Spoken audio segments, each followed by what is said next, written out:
Sandy. He's fallen off a semi-trailer. And we should prioritise trying to get a collar on. Slurring his words, very confused. He's definitely got the head injury. He's complaining 10 out of 10 back pain. Just popping a collar on. Keep your neck nice and still. He could have bleeding within the skull. Can you open your eyes? Sandy, open your eyes. You were by my side, came to my aid.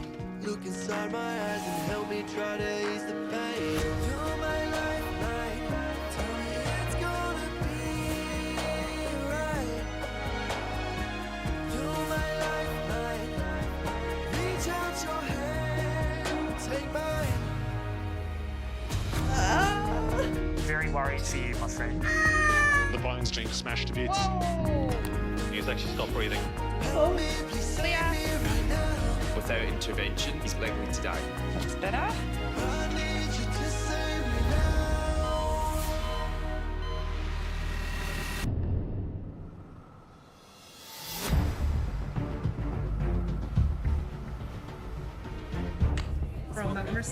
It's a hectic day in the ED at the Royal Melbourne Hospital, with another chopper on the way. Emergency Department assistants Sandra Nash and Pascal Nkurunziza head to the rooftop. We've got a trauma call coming in. We're just waiting for I think it's HEMS 5, so we've got to unload them and actually take them down to Trauma 1. But before landing, Sandra needs to make sure everything's safe. And we make sure that we've just got a few supplies just in case we need it. We come and make sure that it's all okay, that there's no debris in the drop mats here. We just do a visual, make sure that the windsock's okay, nothing's fallen off up the roof. We do a check of where the helicopter actually lands. This is why we do a pad check. That's a bit of debris that was actually on the pad. So if a helicopter was coming in now, it could go towards the helicopter, damaging it. The downdraft of the helicopter is like extremely loud, and anything that's on the helipad is going to be like a torpedo. Down in ED, it's the start of a new shift for emergency registrar Dr. Tinny Chang, and she's been immediately called to Trauma Bay 1. Hi there, Sandy. I'm Tinny. I'm one of the emergency doctors. You're at the Royal Melbourne Hospital, okay? The patient is 60-year-old Sandy, a construction worker who's been raced into ED after falling at work. Everyone ready to roll? We'll roll on 3, 1, 2, 3. Ah! Sorry, mate. Ah! 1, 2, 3. Oh, my back! Oh, can I stand up? No, you're almost there. All right, Sandy, we're almost there, okay? 3 to the side of the 3, 1, 2, 3. Sorry, mate. Lana, we'll get the vitals, and then if we can, we should prioritise trying to get a collar on if we can. Thank you. And we'll take handover whenever you're ready. This is Sandy. He was at work today unloading a semi-trailer by himself. So all of this was unwitnessed. My name's Jack, I'm one of the doctors here. How are you? Looks like he's fallen off either a semi-trailer or a forklift. It's pretty concerning. Because no one was there to witness the fall, we don't actually know how he fell, why he fell, and Sandy at the moment is confused and unable to give us a reliable history. He's then presented to the front office, bleeding from the head, the nose and the mouth. Slurring his words, very confused. Can you open your mouth for me? On our arrival, he was complaining 10 out of 10 back pain. He's complaining of a headache with a bruise to the occiput area. Most concerning is that he's definitely got clear evidence of a head injury. He's got this large swelling to his head, extending from the front all the way towards the back, and he's quite confused as well. Do you want 25 marks of IV fentanyl? Are you happy for that, Tim? Yes, happy, yep. Just giving you some pain relief. Ah. Sorry, Sandy, just popping a collar on at the moment, okay? Keep your neck nice and still. Sandy, open your eyes. Can you tell me, where are you at the moment? You're not sure? Okay, that's all right. You're at the Royal Melbourne Hospital, okay? He's quite drowsy, a bit confused. This makes me worry whether he could have something more serious like a skull fracture or internal bleeding within the skull itself. Sandy, do you have any pain anywhere at the moment? Or back. Just your back? Do you have pain anywhere else? No. No? Bit of a headache. Bit of a headache? If Sandy's got bleeding within the skull, it can be an emergency situation and can be quite time critical.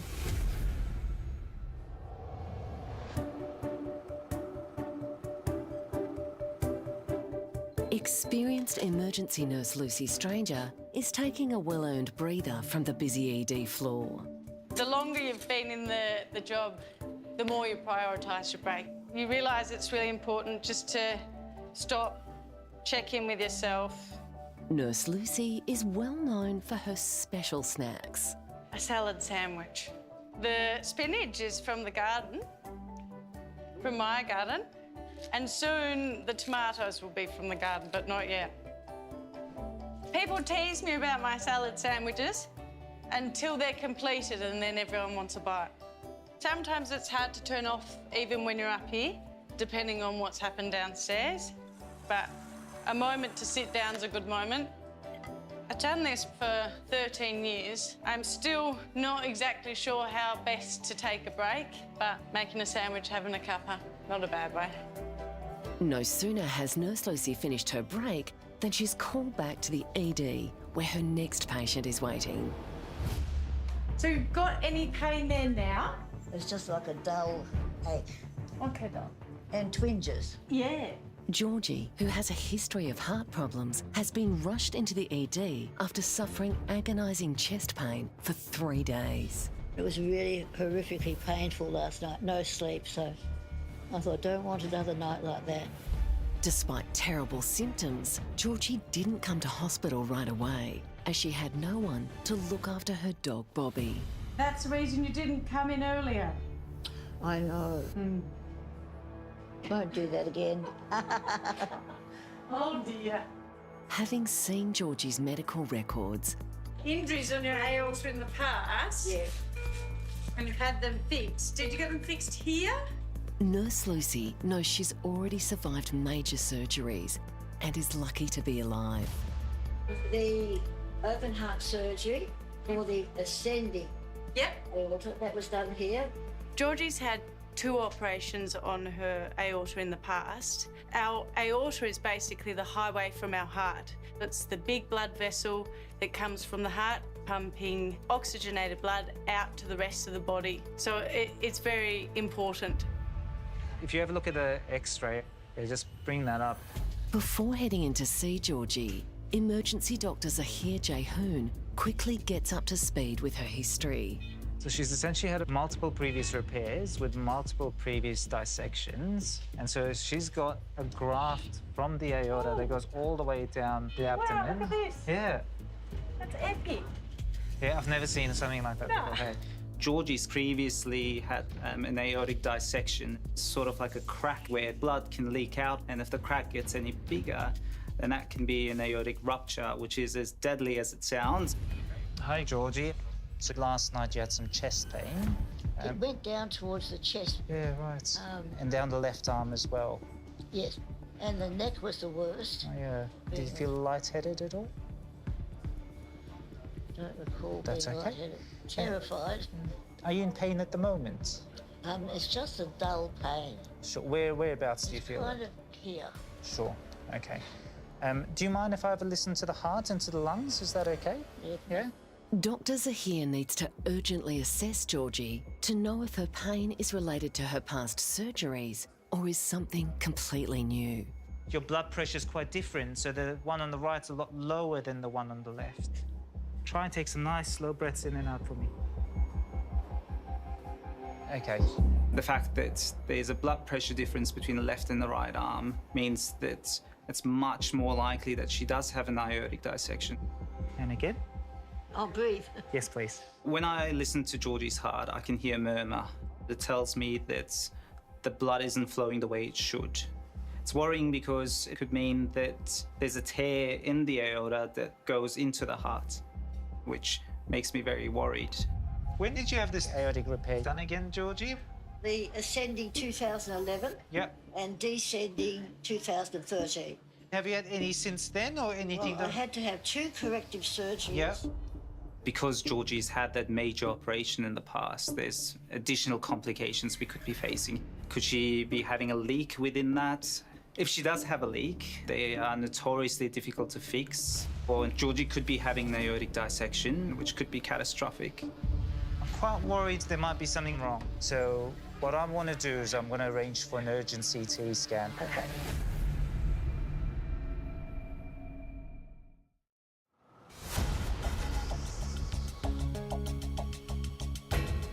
Even though you're feeling well within yourself currently, I'm quite worried there might be something a little bit more sinister going on. Retired businesswoman Georgie, who has a history of heart problems, is next in line to have a CT scan to find out if she has a life-threatening tear in her aorta.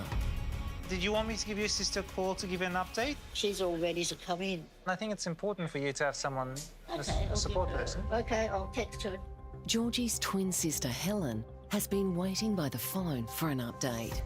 Right now, I feel scared to death.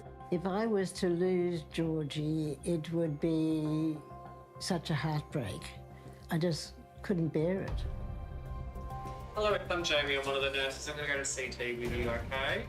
Georgie is good fun. She's adventurous. She'll give anything a go, and she loves life.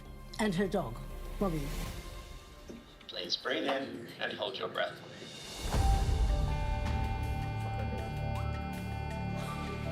Georgie's having some contrast injected. What we're looking for is whether that contrast starts leaking. If there is a leak or a dissection, contrast will leak out of the vessels into areas it shouldn't be, so it'd be really obvious to see. Georgie's had previous scans of her aorta, so that gives us something to compare to tell us is she having a leak or not, and whether or not we need to act urgently. Sorry, that took a little longer than we anticipated. The results of these scans will determine if Georgie needs another life-saving surgery. All right, so her coronaries, there's contrast going in, there's no dissection. Yeah. But that's a new leak. You can see it's 4 centimeters, so the end leak is extended. Thankfully, she doesn't have a dissection, but worryingly, she does seem to have a leak. Comparing Georgie's scans shows us that the leak has doubled in size. So do you think I'll be going home tonight, or? I think let's just play it by ear. I'm very concerned for Georgie at this stage. This is a life-threatening condition. She looks okay, but that could change like that. I need to speak to the surgeons urgently to try and work out if Georgie gets rushed to theatre straight away. So every second counts.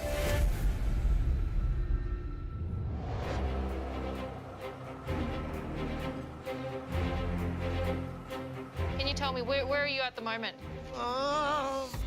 60-year-old Sandy is dazed and confused and has crippling back pain after a suspected fall from a semi-trailer. This is unwitnessed. Unwitnessed. With no one having seen the accident, details are sketchy. And Dr. Tinney is worried Sandy hit his head hard and has a brain injury. Haven't checked the pupils just yet. Sorry, I was just having a look at the head. Can you open your eyes? Sandy, open your eyes. Good man. All right, sorry, I'm just going to shine a bright light in your eyes, okay? Can you try and open them for me? Open your eyes. Open your eyes. They're reactive. About 3 millimeters. Sorry, just checking the other side. That's 3 millimeters bilaterally and equal and reactive to light. Do you remember what happened? Yeah, I fell off the truck. You fell off the truck. Okay. Did you feel unwell before you fell? Did you feel dizzy or no chest pain, nothing like that? Okay. So you accidentally slipped or what happened? Slipped. You slipped, okay. All right. And then you fell backwards or forwards? Backwards. Backwards, okay. And do you know if you lost consciousness or not? No. No, you didn't lose consciousness. Pick up the questions for you, Sandy. Who do you live with at the moment? Your wife? Okay. What's her name? Carmelina. Carmelina. Sandy's wife Carmelina was at home when she heard the terrible news. I was waiting for Sandy to come to join me for dinner. My son Christian rang about 5:25, and said Dad had fallen off a truck. I'm just beside myself, very, very worried. Just want to get to the hospital as soon as we can. We've been together since we're 18 years old. This is our 39th year of marriage. And he's a wonderful, great guy, great husband. We'll do a log roll when everyone's ready. Sandy's back pain could be a sign of a major spinal injury. A little bit of blood on the sheet, so I wonder whether he's got a wound or something to the back of his head. Dr. Jack is going to have a feel down your back. If it's sore, you'd say yes, okay? He's going to feel down each of the bones in the spine, okay? Does that make sense? Yeah, okay. Everyone ready? Rolling to the left in 3, 2, 1. Ah! Sorry, darling. Ah! Sorry. Doing really well. Ah!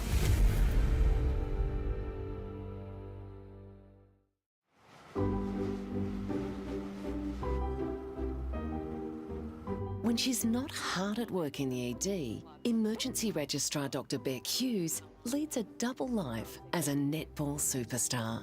So I had my netball grand final last night. We've won every game all season. Lost.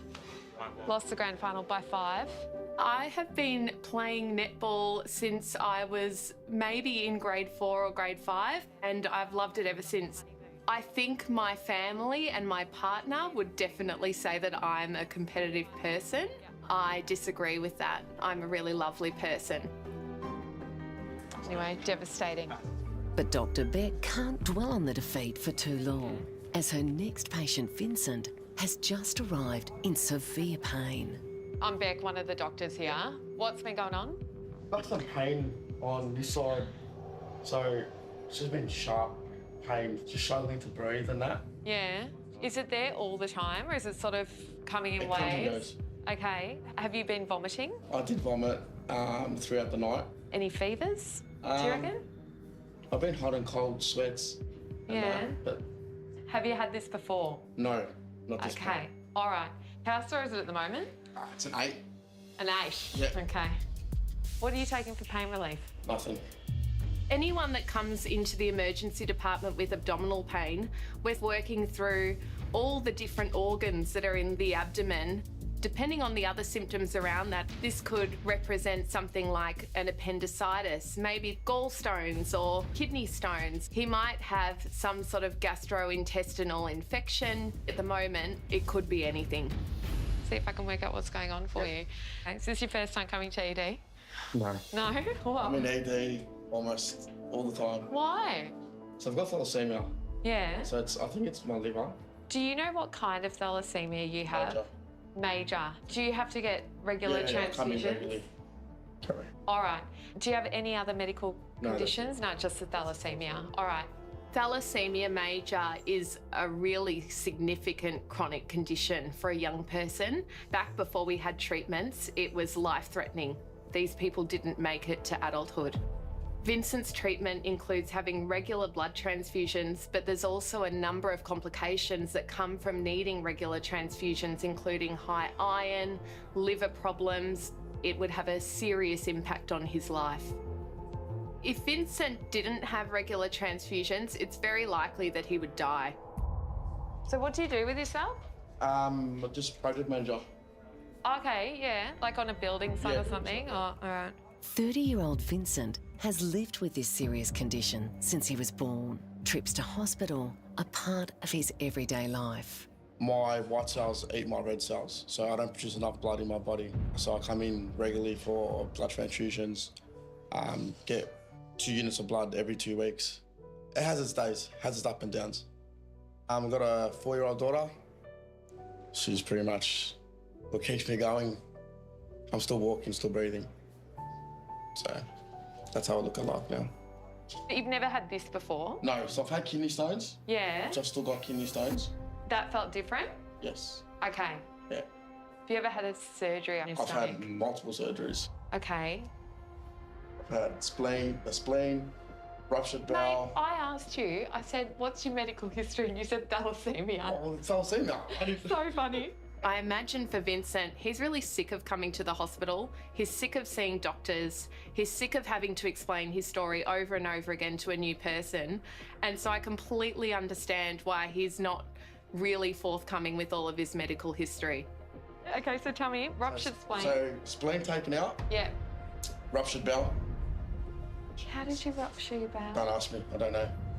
When Vincent pulls up his shirt and shows me all of these previous operations and complications that he's had from his thalassemia, it suddenly clicks that we're dealing with a really serious chronic condition here, and I need to be really careful and thorough about working out what's causing his abdominal pain. He's going to need a little bit more of a workup and investigations than the average patient that comes through the emergency department. Can you take a big breath in and out? So? Yeah. Yeah.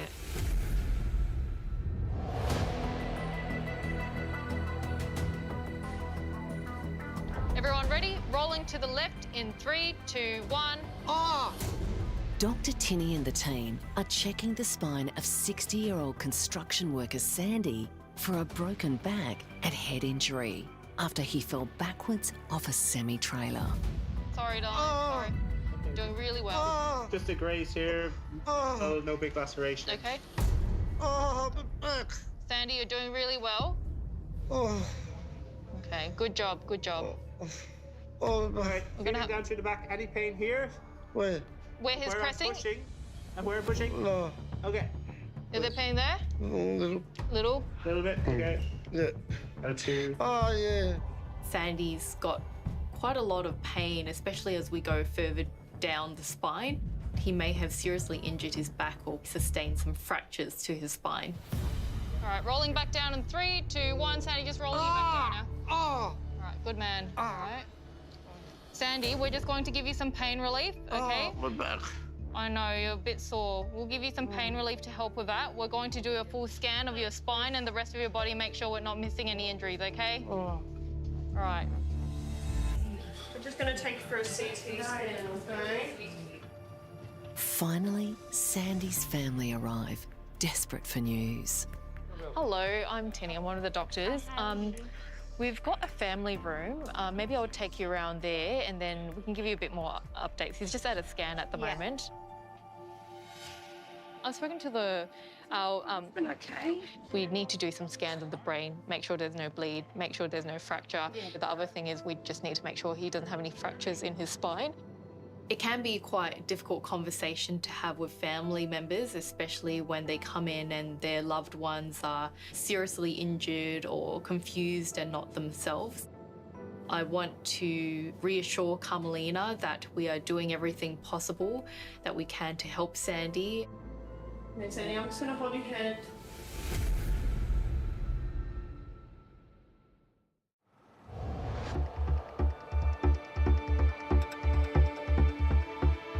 Hi, good afternoon. This is Zahir, one of the ED registrars.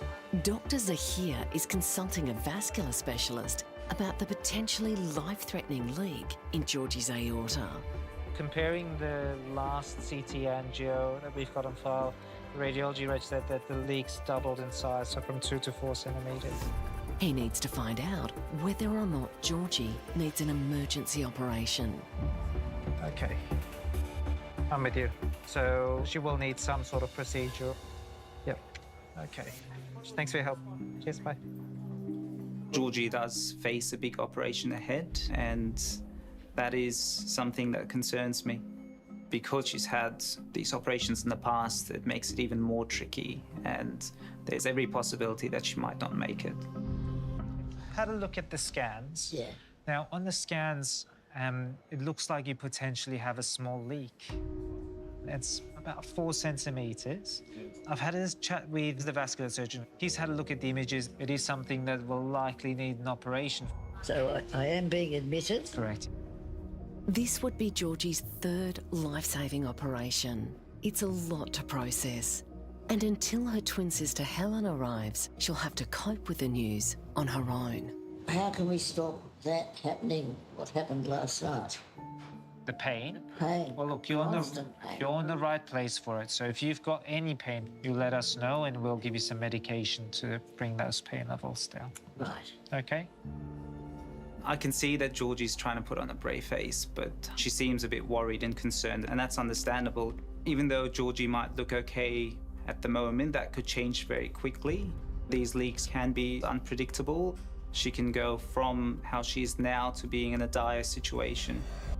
Fortunately, Georgie's sister Helen arrives in time to give some much-needed support. Hey, how are you? You okay? I'm probably going to need an op. They found a leak in the water. A bit of nerve breaks. It's really hard to hear that my sister needs to have another big operation. Terribly, terribly hard.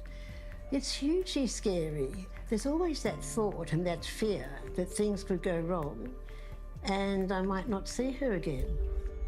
I'm in very good hands, Helen. Oh, you are? Yeah. You are. So from here, Georgie's going to go to the ward. She'll be closely monitored. There's going to be a lot of planning by the surgeons to try and work out just the right way to do it for her.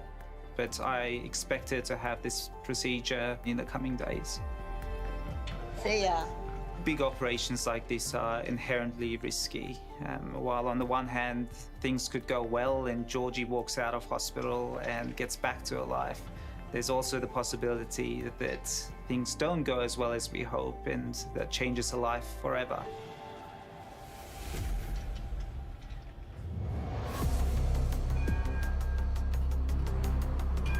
Just order some bloods. Dr. Beck is trying to find out what's causing 30-year-old Vincent's severe pain. We see a lot of people come in with abdominal pain, but we don't see a lot of people with thalassemia major coming in with abdominal pain. Yeah. I really do feel for him having to deal with a chronic health problem at such a young age. Because Vincent's thalassemia isn't curable, it makes it tough to diagnose other conditions. I'm always in hospital, pretty much. If it's not one thing, it's another. So they call me the mystery patient. It is frustrating, because when you come in with pain and then they can't figure out what's going on. But at the end of the day, there's nothing that I can do. We've taken some blood tests to have a look at Vincent's liver function and his kidney function and looking for signs of infection. What I'm looking for is there any change to what his baseline function is. Are you guys using this? While Dr. Beck waits for Vincent's blood test results, I'll just set this up. she's hoping an ultrasound will help get to the bottom of his pain. I'll just wait for Martin. We'll have a look, see what we find. For such a complicated case, Dr. Beck needs some expert help. Hello. How are we? I'm good. I'm Martin. I'm one of the emergency doctors. What's your name? Vince. Hi, Vince. I might lie you flat. Are you all right lying flat? Yeah. He hasn't had any pain relief, but he doesn't want any. Sure. But yeah, just if it's getting too sore, that's the liver. It is. It is. There's not a lot of free fluid between that No. kidney and the liver. Happy? Yeah, happy. All right. It's a good sign that the liver itself looks okay. Do you reckon you can find his gallbladder? It's a bit tricky. No, you have to go. Well, just pop back to where you were before. That's the vein. Stop. Right? So have a look here. Dr. Martin has spotted something alarming. So there are these little white things. Yeah. And then behind them, they've got a little shadow. Do you know what they are? Gallstones? They're lots of tiny little gallstones. They're about the size that you'd have in a fish aquarium. Do you want to have a look, mate? So what? See those little things in here? That's what we're looking at. Okay. And his underlying disorder probably makes him more likely to produce gallstones. Vincent does in fact have some gallstones inside his gallbladder. The question remains, are the stones actually causing him his symptoms? Because if we went around the emergency department and chucked a probe on everybody's tummy, we would find that a lot of people have gallstones, but it's not actually causing them any problems. I still can't be sure what exactly is going on for Vincent. Still an unknown for now, but hopefully we'll get to the bottom of it.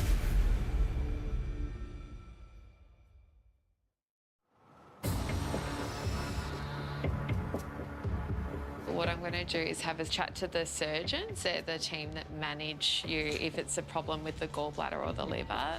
30-year-old Vincent has stones in his gallbladder and may need immediate surgery to remove them. I think you probably shouldn't eat or drink Yep. for now. Vincent came into the ED because of terrible stomach pain, but Dr. Beck can't be sure the gallstones are the cause. Do you have any questions for me at the minute? Not at the moment. Okay. Vincent's still in a lot of pain. We've given him some pain relief, but he still looks really uncomfortable. Given this has already been going on for 5 days, I think we need to get onto this quickly. Oh, hey, it's Becky, one of the ED Regis.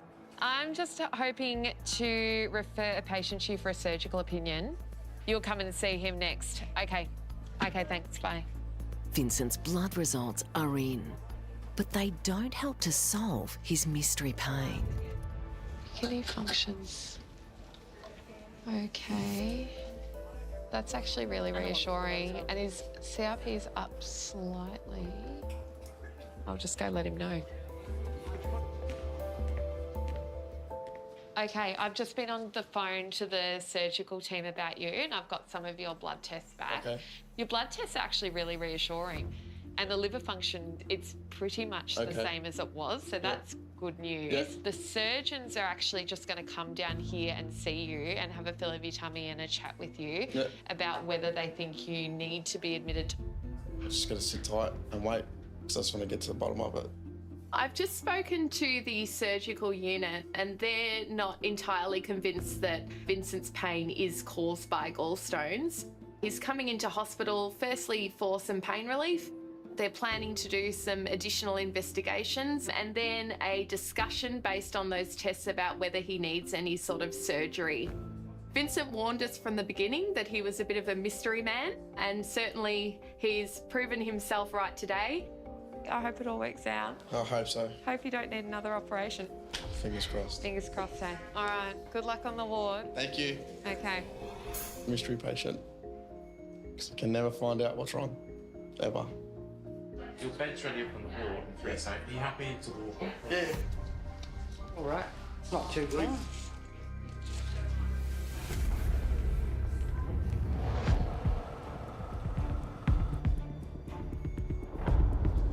Okay, Sandy, I'm just going to hold your head.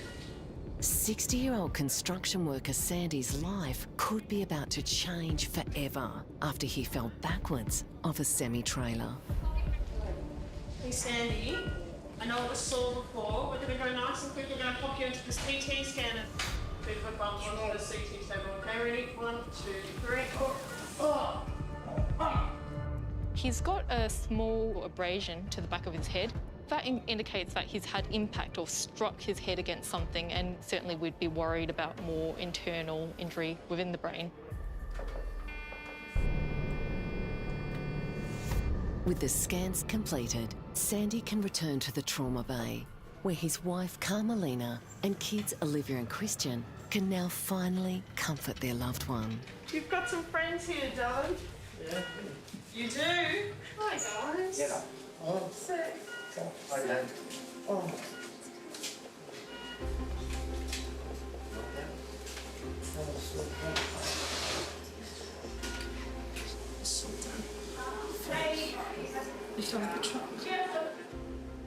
Dr. Tinney is about to find out if Sandy's life will ever be the same. This is his lumbar spine. This is where he was sore. There's no obvious fractures that we can see over here. When he fell, he's probably injured some of the muscles and the soft tissue around there, and that's what's causing his pain. Although Sandy's spine looks okay, his head is a different story. This is a CT of his brain and also of his skull. We suspect that he does have some bleeding within the brain. Unfortunately, Sandy's got some bruises to the brain and a small hematoma, which is a collection of blood outside of the brain as well. In the following hours to days, there is the risk that it could get larger and he could have more severe symptoms. Things can get very bad if the bleeding gets worse.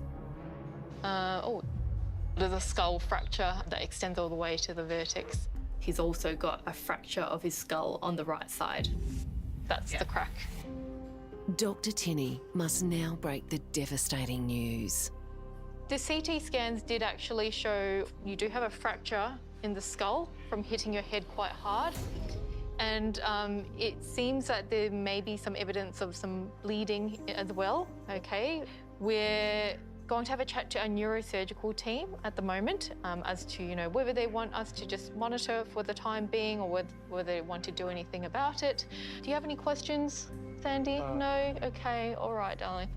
Recovery from head injuries can vary a lot. It's really important that he's monitored closely in hospital under our neurosurgical team, where they can continue to monitor his brain function and also organise some repeat imaging to make sure that these injuries and contusions do not continue to expand and progress. If you get really severe pain, let us know and we can give you some more pain relief. Sandy suffered a traumatic brain injury. In the coming days to weeks, Sandy will benefit from having such a supportive family to aid him in his recovery.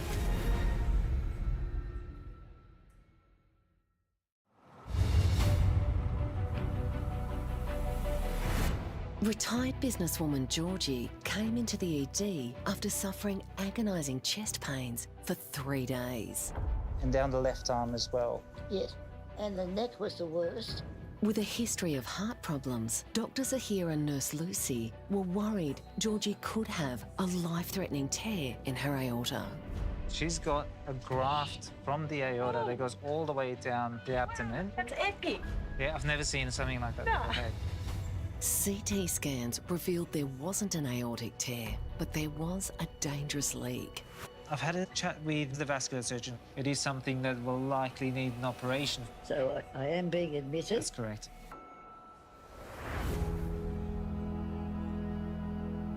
After many tests and 2.5 weeks in hospital, Georgie is now at home. They were looking into the leak in the aorta. The second day I was there, the nurse said to me, "You've got a rash on your arm." So she went off and came back with the very bad news that I had shingles. Cheers! It turns out the pain that I rang an ambulance about was shingles. Luckily, Georgie didn't require surgery on her aorta. They discovered the leak had been there for quite some time, and all I had to do was have checkups, and if I got symptoms, I needed to ring emergency straight away. So that was very good news.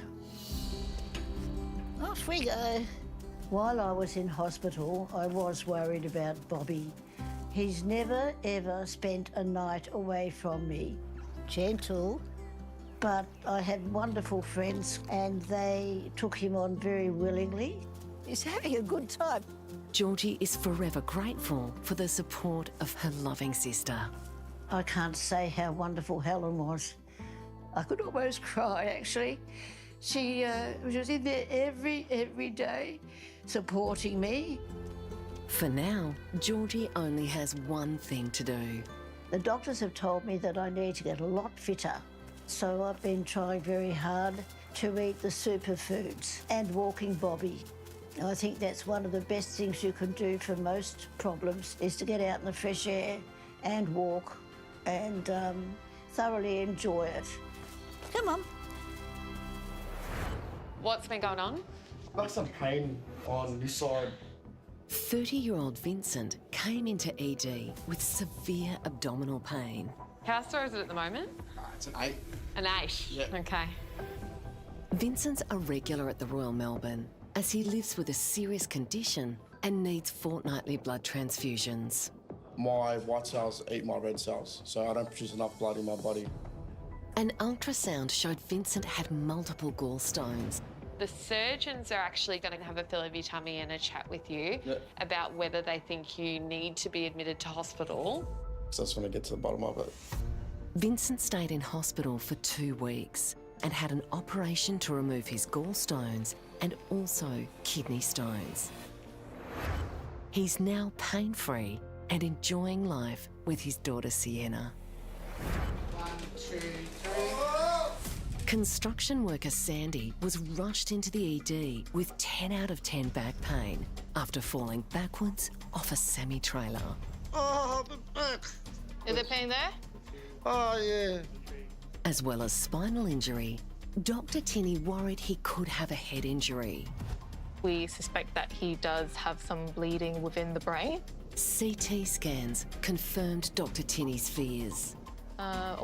There's a skull fracture that extends all the way to the vertex. 5 months later, Sandy is doing well after a long recovery. The skull obviously been fractured and I wasn't allowed to drive for 3 months because I had bleeding in the brain and needed that for it to settle. There was no real treatment. I couldn't move, just pretty much just lie in bed. That's what it was all about and do the time. Sandy remembers the fateful day when he thought his life may be over. I drove up with my machine to the back of the trailer and I climbed up on the back of the truck onto the load. I had a visual looking from the air and seeing myself fall backwards. Obviously, I wasn't ready to go and I've gone back into my body, so yeah. Come on, little garden. An important family celebration was the perfect motivator for his recovery. I had my son's wedding. I had to be there. I owed it to my family. They gave me so much support and I thought, I'm going to be there and we're going to enjoy it. And we had a great night, something to cherish forever. The street's beautiful up there. Sandy's thankful he has Carmelina by his side. I think to myself, what have I done to deserve a beautiful woman like this? She's a blessing. She's my angel. My neurosurgeon said, you're fine to go. Go out there and enjoy your life. And that's what I intend to do.